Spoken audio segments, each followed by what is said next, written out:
반갑습니다. 송재준입니다. 대한민국의 정치를 좀먹고 있는 존재가 굉장히 많죠. 특히나 이제 이번에 본투표를 앞두고 있는 상황에서 총선 결과가 어떻게 나올지도 한번 지켜봐야 되겠습니다만, 특히나 제가 오늘 영상을 통해서 좀 지적하고 싶은 것은 여론조사에 대해서 좀 말씀을 드리고 싶습니다.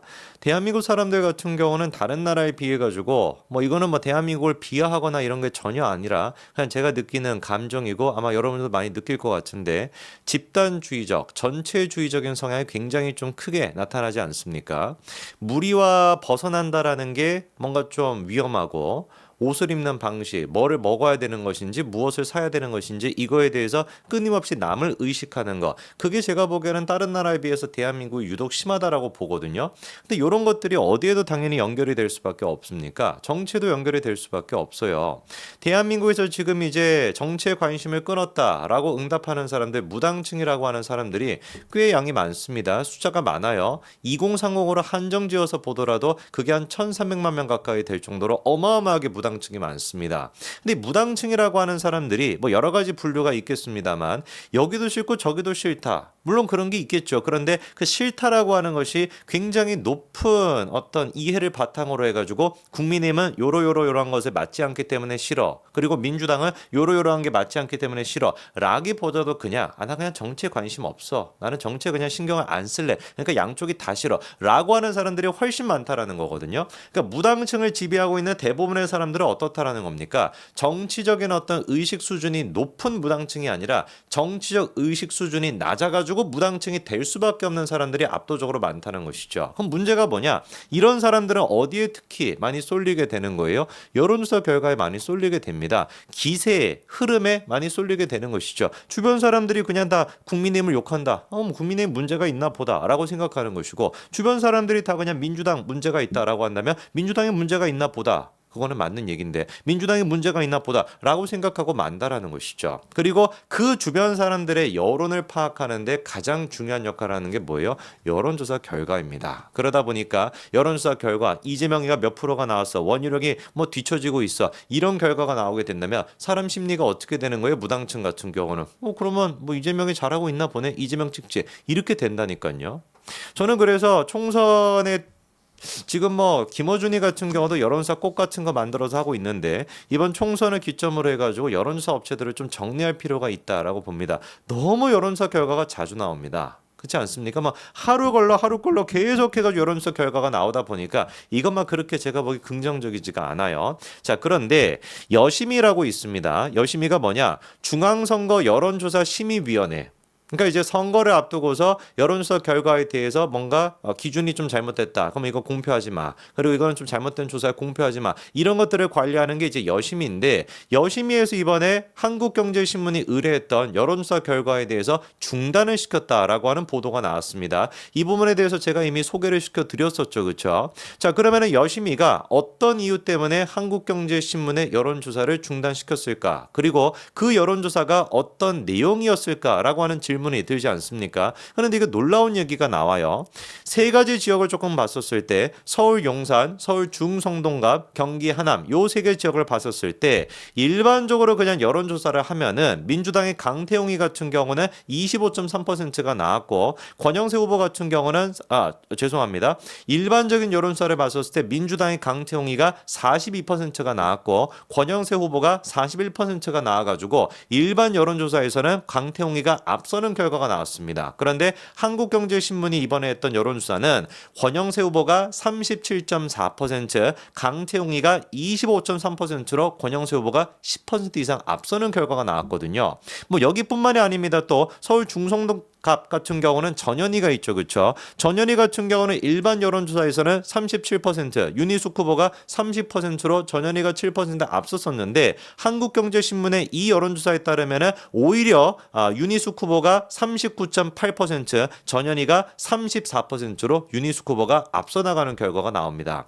마지막으로 경기 하남 추미애죠, 그렇죠? 일반 여론조사 같은 경우는 추미애가 47.8%, 그리고 또 국민의힘의 이용 후보 같은 경우는 43 43.2%로 추미애가 앞서 나가는 결과가 보이지만 한국경제신문의 조사에 따르면 이용 후보가 37.8%, 추미애가 37.5%로 국민의힘이 앞서거든요.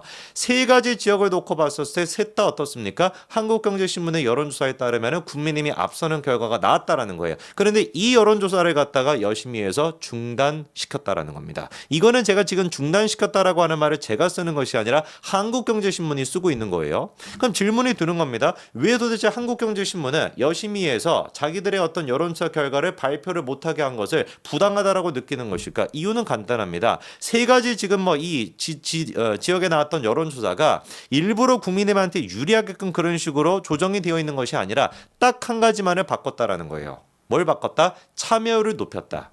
일반 여론조사 같은 경우는 기계음이 뭐 여론조사를 하고 ARS 전화로 하다 보니까 그거 한 6분, 7분 가까이 걸리는데 누가 그거 제대로 응답합니까? 그래서 대부분의 여론조사 같은 경우는 응답률이 10% 정도밖에 안 되고요. 사람이 전화를 걸었을 정도가 돼야 한 20% 정도가 나옵니다. 그런데 이번에 여론조사 같은 경우는 어떻게 응답률이 높인 것이냐? 모바일 웹 방식을 통해서 전화를 받을 필요가 없는 거예요. 그냥 핸드폰 클릭을 통해 가지고 할 수 있는 겁니다. 그러다 보니까 이게 응답률이 50% 가까이나 나왔거든요. 그러니까 이게 국민님한테 유리하게끔 맞는 것이 아니라 응답률을 높였다라는 변수 말고는 없는 겁니다. 근데 응답률을 높이고 나니까 국민의힘이 앞서는 결과가 나왔던 것이죠. 그럼 도대체 뭐를 근거로 해가지고 여심위가 이 여론조사 결과를 발표를 못하게 시킨 것이냐? 한국경제신문이 보기에는 자기들의 여론조사가 법률을 위반한 거, 기준을 어긴 거 하나도 없다라는 거예요. 딱 한 가지밖에 없다라는 것이죠. 한국경제신문이 보기에는. 개딸들이 난리를 친 거. 개딸들이 여심위에 민원을 넣고 개딸들이 어떻게 도대체 민주당이 앞서는 것이 아니라 국민의힘이 앞서는 결과가 나올 수가 있냐라는 식으로 수많은 민원을 넣었고 그 민원을 넣은 날짜 지금 딱 정확하게 구체적으로 29일이라고 한국경제신문이 보고 있어요. 29일을 기점으로 해가지고 여심위의 반응이 확 바뀌었다라고 한국경제신문이 지금 지적하고 있거든요. 이게 지금 대한민국에 처해 있는 선관위의 수준인 것입니다. 민주당에서 무슨 뭐 대파 막 그거를 가지고 또 선동하고 앉아있는데 그게 지금 중요한 것이 아니라 국민의힘한테 유리하게끔도 아닌 것이고 참여율이 높아져가지고 응답률이 높아져서 결과적으로 국민의힘한테 유리하게 나온 결과 그 여론조사를 발표조차 제대로 못하게끔 막는 거 이게 지금 여심위 그리고 선관위의 수준이라는 거예요. 이거야말로 제가 보기에는 선거 개입이라고밖에 보이지 않거든요. 지금 뭐 여론조사에 대해서 문제가 지적되는 게 한두 가지가 아닙니다. 문화일보 또한 마찬가지로 여론조사 오류 사과드립니다라고 사과문까지도 올렸죠. 이게 지금 어떤 거냐? M브레인 퍼블릭에 의뢰해가지고 문화일보가 4일자니까 최근이죠. 그렇죠? 그때 내놨던 여론조사 결과가 뭐였냐? 격전지 여론조사 인천 계양을 이재명이가 49%, 원희룡이 37% 이렇게 기사를 딱 제목을 달아서 냈습니다. 그런데 알고 봤더니 이게 성별, 연령별, 가중치 보정값 적용을 잘못된 여론조사였다라는 거예요. 그러니까 49대 37이 아니었던 것인데 49대 37로 이렇게 돼가지고 발표까지 된 겁니다. 그래서 이거 발표 못한다라고 문화일보가 보도 오류다라는 식으로 사과문까지도 올린 겁니다. 이게 지금 그러니까 4월 4일이라고 한다면은 사전투표가 되기 직전 아닙니까? 사전투표가 이루어지기 직전 날에 이런 식의 여론조사가 나와가지고 야 이거 봐봐라 인천 계양을 막 할 것도 없는 것이다 이재명이야 과반이나 거의 뭐 차지하고 있는 것이다 라는 식으로 보도가 나가면은 무당층이라고 분류가 되는 사람들이 다 이재명으로 쏠리게 된다니까요. 어마어마한 이거는 뭐 실수인지 뭔지는 모르겠습니다만 어마어마한 진짜 이거는 잘못인 겁니다. 이재명 대 원희룡 두 사람의 지지율 격차를 봤었을 때 지금 어떤 식으로 흘러가고 있냐. 대부분의 여론조사 평균을 내봤을 때 같은 경우는 지금 이재명이가 8% 정도 앞서고 있는 결과가 나옵니다. 그런데 미디어 리서치 경기일보가 했던 여론조사 같은 경우는 두 사람의 지지율 격차가 3%도 안 나고 2.6%밖에 안 나는 결과가 또 최근에 나오기도 했었죠. 그렇죠? 그러다 보니까 충분히 원희룡 후보가 뭐 할 수 있는 상태예요? 역전할 수 있는 상태입니다. 그런데 여론조사 업체가 잘못해가지고 무슨 뭐 이재명이가 50% 이상을 뭐 이렇게 압도적으로 이기고 있다라는 식의 기사가 나가면 무당층이 어떤 영향을 받겠냐고요. 정말 이거는 그 총선 끝나고 난 뒤에 우리가 여론조사 그리고 또 MBC 등등과 해가지고 반드시 이 문제에 대해 가지고 우리가 지적을 해야 될 겁니다. 계양을에 계시는 분들은 정말 더 필사적으로 많은 분들한테 투표를 독려해 주시기를 부탁드립니다. 그리고 시청하시는 분들 중에도 계양을에 계시는 분들이 있다. 주변 뭐 친구들이 있다. 제발 좀 여러분들 투표를 독려해 주시기 바랍니다. 이번 선거는 딱 한마디로 얘기해서 투표하면 이깁니다.